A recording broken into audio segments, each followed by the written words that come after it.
जय हिंद प्यारे छात्रों, agriculture engineering farm machinery and power के अंतर्गत सेकेंड लेक्चर में आप सभी प्यारे छात्रों का स्वागत है। कल हम लोग पढ़ रहे थे क्लासिफिकेशन ऑफ इंजन में आपको बता दिए थे अकॉर्डिंग टू स्ट्रोक में 2 स्ट्रोक साइकिल इंजन और 4 स्ट्रोक साइकिल इंजन, ये आपका हो गया था।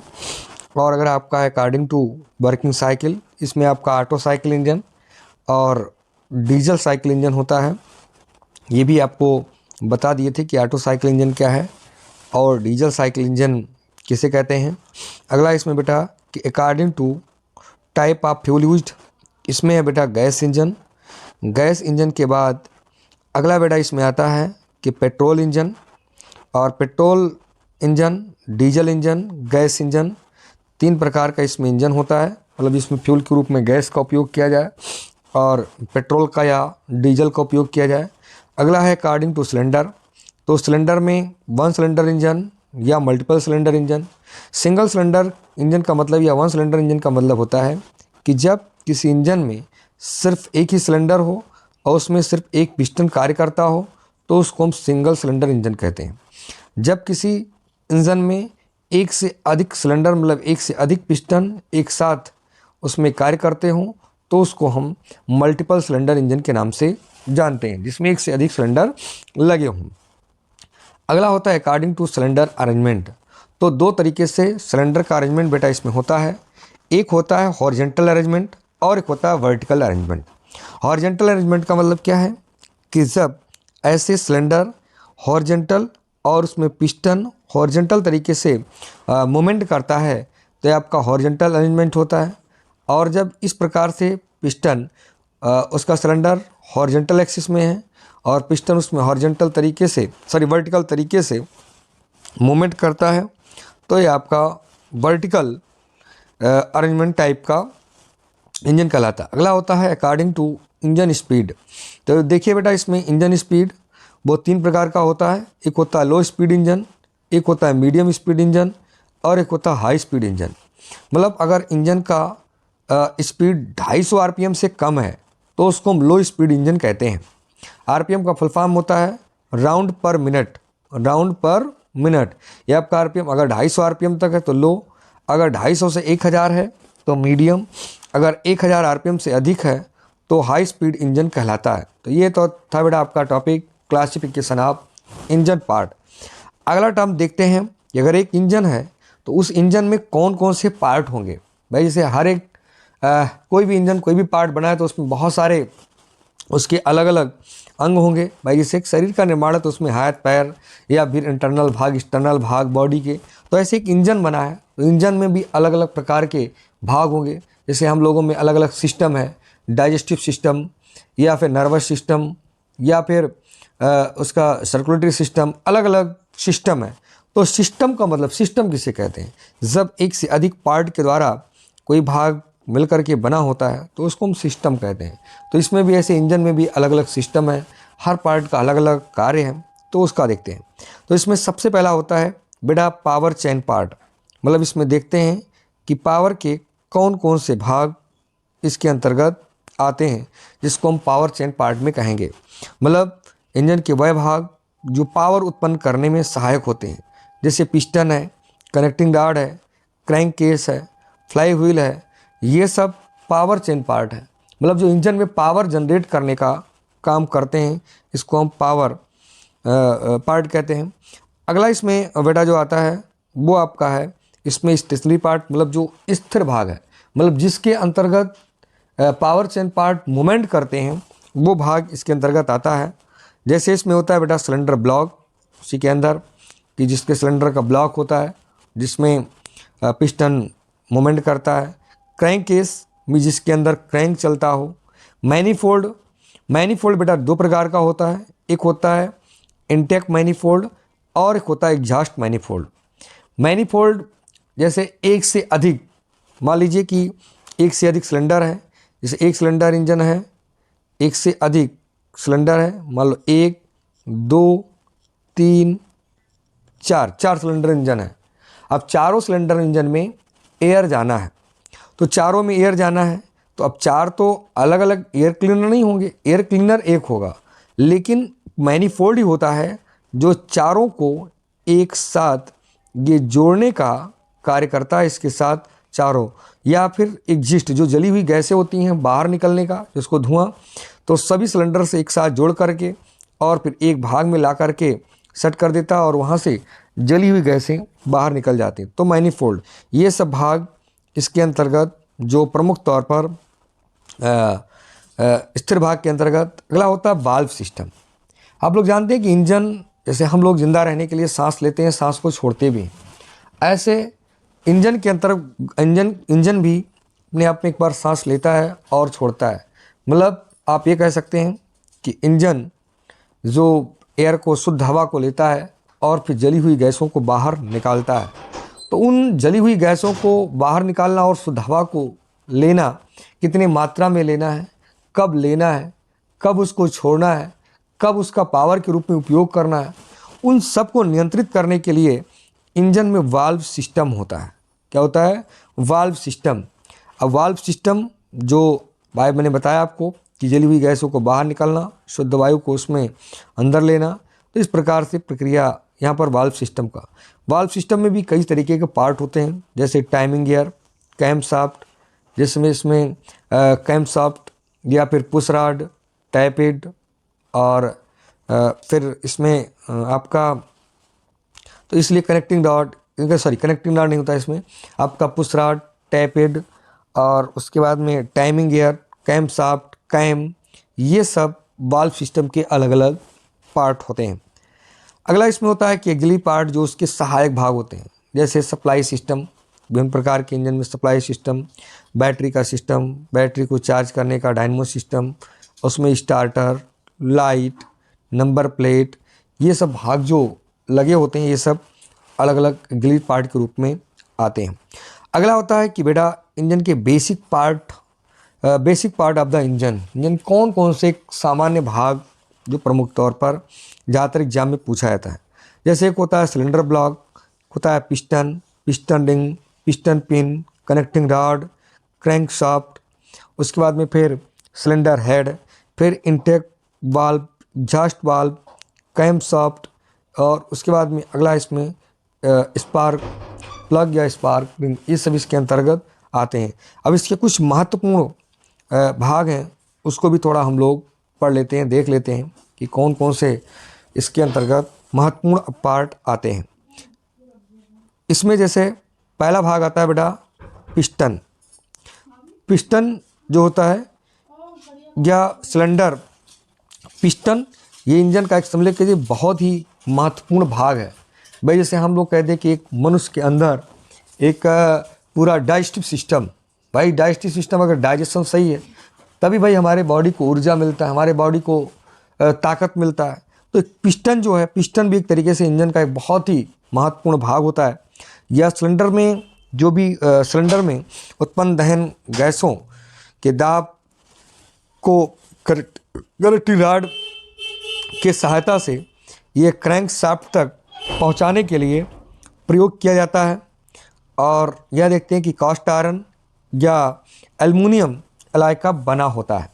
तो पिस्टन जो प्रमुख तौर पर, जैसे मान लीजिए कि ये सिलेंडर है और इस सिलेंडर के अंदर पिस्टन रहेगा और इसी पिस्टन के ऊपर दहन क्रिया होती है। तो जब उस पिस्टन के ऊपर एक दहन क्रिया होती है तो उस पिस्टन के ऊपर दहन क्रिया होगा तो पिस्टन फिर अपने ऊपर ताकत को लेता है और ले करके फिर नीचे इसके क्या होता है, कनेक्टिंग रॉड होता है। कनेक्टिंग रॉड के बाद फिर इसमें क्या होता है, क्रैंक शाफ्ट होता है। फिर ये क्रैंक शाफ्ट घूमता है, ये अपने ऊपर शक्ति लेकर के फिर क्रैंक शाफ्ट क्या होता है, राउंड में घूमता है और घूम करके फिर ये पावर जनरेट करता है। तो इस तरीके से इंजन का एक बहुत ही पार्ट, एक महत्वपूर्ण पार्ट इसके अंतर्गत रहता है। इसमें पिस्टन अगर देखेंगे बेटा तो दो प्रकार का होता है, एक होता है सॉलिड पिस्टन और एक आपका होता है ट्रंक पिस्टन।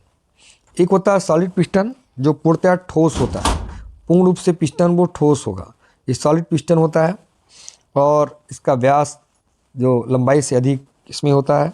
और जो स्टीम इंजन होते हैं, मतलब जिसको हम बोल सकते हैं EC engine, external combustion engine, इस इंजन में इसका प्रमुख तौर पर प्रयोग किया जाता है, जो अपने ऊपर स्टीम को लेते हैं। अगला इसमें आता है बेटा जो आपका ट्रंक पिस्टन। ट्रंक पिस्टन में अगर आप देखेंगे तो ट्रंक पिस्टन जो होता है इसका ऊपरी सिरा बंद होता है, मतलब टोपी जैसा, और जो अंदर का भाग होता है वो खोखला होता है। इसका व्यास लंबाई के बराबर इसमें अगर देखें तो कम होता है, तो इसलिए ट्रंक पिस्टन का भी प्रमुख तौर पर उपयोग किया जाता है। थोड़ा सा हम लोग पिस्टन का एक फिगर देख लेते हैं और उसके बारे में देख लेते हैं कि पिस्टन किस प्रकार से बना होता है। तो ये अब बेटा देखिए पिस्टन, ये ऊपर का जो भाग होता है ये पिस्टन है। इसी के ऊपर यहाँ पर एक लाइन जैसे भाग भी देखते हैं, अभी उसके बारे में बात करते हैं। ये पिस्टन हो गया। पिस्टन के ऊपर छल्ला लगा होता है जिसको हम पिस्टन रिंग बोलते हैं। ये जो भाग है ये आपका कनेक्टिंग रॉड होता है जो पिस्टन से जुड़ा होता है। ये आपका हो गया पिस्टन रिंग, जो कास्ट आयरन या स्टील एलॉय का बना होता है। और ये पिस्टन के ऊपर एक खांचा बना होता है जो पिस्टन के ऊपर धंसा रहता है थोड़ा सा, और उसी खांचे में ये पैक होता है। जिस प्रकार से चूड़ी होता है उस प्रकार से गोल आकार का रहता है, और फिर उस खांचे में जा कर के ये बैठ जाता है। तो इसलिए जैसे ऊपर दहन क्रिया हो रही है सिलेंडर में, तो ऊपर दहन क्रिया होता है तो ऊपर से नीचे ऑक्सीजन या जो भी एयर होता है उसको आने के लिए रोकता है, उसको ये रोकने का काम करता है। तो इस तरीके से इसमें दो प्रकार का होता है। एक होता है कंप्रेसर रिंग और एक होता है ऑयल रिंग। जैसे इंजन में 4 स्ट्रोक साइकिल इंजन है तो दूसरा जो पार्ट होता है वो कंप्रेशन का होता है। जैसे मान लीजिए पावर का ही भाग है, अब यहाँ पर दहन क्रिया हो रही है, दहन हुआ, अब अगर बगल से कहीं हल्का भी जगह होगा तो एयर पास हो जाएगा। तो अगर एयर पास हो गया कहीं सिलेंडर के, जैसे मान लीजिए दीवार है, अब इसके बीच में गैप है, और अगर इस गैप से हवा नीचे पास हो गया, एयर पास हो गया, तो वो इंजन ये पिस्टन के ऊपर पूरा लोड नहीं आ पाएगा, पूरा पावर नहीं आए, बगल से निकल जाएगा। तो इसलिए इस गैप को भी भरने के लिए बगल से इसमें छल्ला एक रिंग लगा दिया जाता है। एक रिंग लगा होता है जो ऊपर से आने के लिए गैस को रोकता है। तो अगर ऊपर से ये आने के लिए रोकता है, गैस को रोक रहा है, तो इसको हम बोलते हैं कंप्रेसर रिंग। ये थोड़ा सा चौकोर टाइप का रहता है। और फिर दूसरा चीज़ होता है इसमें जो पिस्टन में रिंग की संख्या होती है वो लगभग 3 से 5 तक की इसकी संख्या प्रमुख तौर पे रहता है। तो जो नीचे लगा होगा, जो नीचे लगा देख रहे हैं, जैसे ये नीचे लगा है तो ये आयल रहे, और ऊपर लगा है तो ये आपका होता है कंप्रेशन रिंग। अब नीचे क्या होता है कि नीचे क्रैंक केस है। अब इसके अंदर क्रैंक चल रहा है, तो क्रैंक चलता है वो आयल को उछालेगा, तो आयल भी सिलेंडर के अंदर जाने की कोशिश करेगा, तो रिंग तुरंत क्या करता है उस आयल को तुरंत फिर नीचे पहुंचा देता है, आयल को ऊपर नहीं। क्योंकि आयल अगर ऊपर चला गया, सिलेंडर में चला गया, पिस्टन के पास चला गया, तो वो आयल जल जाएगा। तो अब लुब्रिकेंट तो तुरंत जितना डीजल डालते हैं उतना लुब्रिकेंट तो नहीं डालते हैं, वो तो तब बदलते हैं जब उसका देखते हैं कि चिकनाहट कम हो गया है, तब उसको चेंज करते हैं। और अगर रिंग डाउन होता है, रिंग कट जाता है, घिस जाता है, तो इंजन इसलिए धुआं देने लगता है, क्योंकि जो आयल होता है वो जलने लगता है, इसलिए इंजन धुआं देने लगता है, इंजन लोड नहीं ले पाता है। ये सब समस्याएं प्रमुख तौर पर होने लगती हैं। अगला इसमें देखते हैं बेटा कि कनेक्टिंग रॉड, जो कनेक्ट करने का, इसका नाम ही कनेक्टिंग रॉड, जो कनेक्ट मतलब दो युक्तियों को आपस में जोड़ने का काम कर रहा है। किसको किसको जोड़ रहा है? एक कहाँ शुरू होता है? ये शुरू होता है पिस्टन को जोड़ता है, और पिस्टन के बाद फिर नीचे क्या होता है? क्रैंकशाफ्ट होता है। ये क्रैंकशाफ्ट है, तो क्रैंकशाफ्ट को और पिस्टन को जोड़ने वाला जो युक्ति होता है, जो रॉड होता है, उसी रॉड को हम कनेक्टिंग रॉड कहते हैं। कास्ट स्टील या का बना होता है, जो पिस्टन और क्रैंकशाफ्ट को जोड़ने वाला एक रॉड बना होता है। और ये आप देख सकते हैं कि किस प्रकार से ये रॉड इसमें बना हुआ है, और इसका पूरा भाग जो यहाँ से ले कर के और यहाँ तक कनेक्टिंग रॉड का भाग बना हुआ है, और एक इस प्रकार से पिस्टन से गजन पिन उसके द्वारा जुड़ा होता है, और नीचे से फिर ये क्रैंक के द्वारा भी जुड़ा रहता है। आगे अब देखेंगे कि इसमें क्रैंकशाफ्ट क्या होता है। क्रैंकशाफ्ट यह भी आप देखेंगे तो कास्ट स्टील का बना होता है, और इसमें बेयरिंग बहुत सावधानी पूर्वक बनाए जाते हैं, इसको लगा होता है। और यह भी राउंड शेप में, देखिए कनेक्टिंग रॉड ये अप डाउन करता है, लेकिन जो क्रैंक शाफ्ट होता है ये आप देखते हैं कि रिंगिंग मोड में जो घूमता है, तो convert the up and down motion of the piston into turning on. इसमें रोटेटिंग या रोटिंग मोशन ये क्या करता है, जो अप डाउन मोशन को ये एक रोटेशनल मोशन में एक गोल चक्र में घूमने के लिए परिवर्तित करता है, भाग परिवर्तित करता है। इसी के आगे अगर आप देखेंगे तो अगला भाग जो रहता है वो होता है बेटा फ्लाई व्हील। फ्लाई व्हील जो मीन्स इसके ये आपका क्रैंकशाफ्ट है, क्रैंकशाफ्ट के साइड में लगा होता है भाग, उसी को बोलते हैं फ्लाई व्हील। फ्लाई व्हील क्या करता है, ये इंजन की गति को स्थिर करने का काम करता है, उसको एक सामान्य गति प्रदान करने का काम करता है। ये प्रमुख तौर पर क्रैंकशाफ्ट के अंतिम सिरे से आकर के जुड़ा होता है। इसमें कितना बड़ा सिलेंडर, कितने सिलेंडर का इंजन, कितना बड़ा छोटा है, उसी अनुसार से इसका भी भार कम या ज़्यादा रहता है। और इस तरीके से इसका भार कम या ज़्यादा रहेगा। जो क्या करता है, इंजन की गति मान लो कभी फायर इंजन में ना हो तो उस समय ये इंजन की गति को ये नियमित बनाने का, उसको नियमित रखने का कार्य करता है। अगला होता है बेटा मैनीफोल्ड या ढलवे लोहे या कास्ट एल्युमिनियम का बना होता है। दो प्रकार का होता है, अभी पिछले मैं चर्चा भी किया हूँ। एक होता है बेटा intact manifold, gas cylinder block के ऊपर लगा होता है, जो वायु और ईंधन के मिश्रण को सिलेंडर में प्रवेश कराने का काम करता है, जो एयर क्लीनर से आकर के जुड़ा होता है और फिर सिलेंडर के सभी भाग तक को पहुंचाने, एक शुद्ध एयर को पहुंचाने का काम करता है। तो अगला इसमें आप देखेंगे इंटेक के बाद दूसरा इसमें होता है एग्जॉस्ट मैनीफोल्ड। जो एग्जॉस्ट मैनीफोल्ड होता है जिसमें जली हुई गैसें बाहर निकलती हैं, यह सिलेंडर ब्लॉक के ऊपरी हिस्से में भी लगा होता है, जिससे जली हुई गैसें ये बाहर निकलती हैं। तो इसलिए मैनीफोल्ड दो प्रकार का, एक इंटेक मैनीफोल्ड और एक एग्जॉस्ट मैनीफोल्ड, दो प्रकार का मैनीफोल्ड होता है। अगला होता है बेटा क्रैंक केस। जो क्रैंक शाफ्ट के चारों ओर कास्ट आयरन का बना हुआ या कास्ट एल्युमिनियम का बना हुआ एक दीवार होता है, जो कह सकते हैं कि अपने ऊपर सिलेंडर ब्लॉक को, क्योंकि उसके ऊपर क्या होता है सिलेंडर ब्लॉक, जैसे मान लीजिए शरीर का हमारा वक्ष का भाग है, उसके ऊपर हेड है, उसके ऊपर सिर का भाग है, ऐसे इंजन का क्या होता है सिलेंडर, जो क्रैंक केस होता है, क्रैंक केस के ऊपर ही सिलेंडर का ब्लॉक भाग उसी को रोक कर रखता है। आगे हम थोड़ा सा इसमें वाल्व में अगर देखते हैं तो एक तो आपका क्या है इंटेक वाल्व। जो इंटेक वाल्व ओपन होता है और जैसे ओपन होता है तुरंत उसमें एयर एंड फ्यूल का जो मिश्रण होता है, वो मिश्रण या मिक्सचर वो सिलेंडर के अंदर प्रवेश करता है। अगला होता है बेटा इसमें एग्जॉस्ट वाल्व। जो एग्जॉस्ट वाल्व होता है, जो इंजन के अंदर जली हुई गैसें होती हैं, उन जली हुई, जब ये वाल्व खुलता है तो इससे जो जली हुई गैसें होती हैं, उन जली हुई गैसों को बाहर करने का काम करता है। अगला होता है इंजन ब्लॉक। जो इंजन ब्लॉक होता है तो उसमें आप देखेंगे कि इसी के अंदर अलग अलग इंजन के कंपोनेंट इसी के अंदर लगे होते हैं, जिससे आसानी से इंटेक और एग्जॉस्ट ये सारे वाल्व खुल सकते हैं और उसमें एक प्रिंसिपल बन सकता है। तो ये तो था बेटा पूरा इंजन का पार्ट, कि इंजन पार्ट कौन कौन से आते हैं, तो इंजन क्लासिफिकेशन क्या है, इंजन का पार्ट क्या है, ये चीज़ आप लोग थोड़ा सा अच्छी तरीके से जान लिए।